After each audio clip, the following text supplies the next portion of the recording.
ये ब्लैकबेरी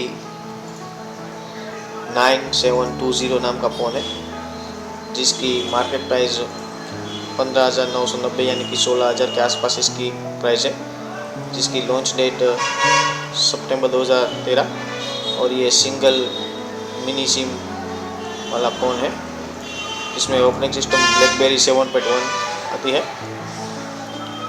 इसकी डिस्प्ले की बात करें तो इसमें डिस्प्ले 2.8 इंच की डिस्प्ले, जिसका रेजोल्यूशन 480 पिक्सल बाय 360 पिक्सल। इसमें कैमरे के फीचर्स के बारे में बताएं, 5 मेगापिक्सल का कैमरा और फ्लैश लाइट इसमें आती है, और फ्रंट कैमरा इसमें अवेलेबल नहीं है।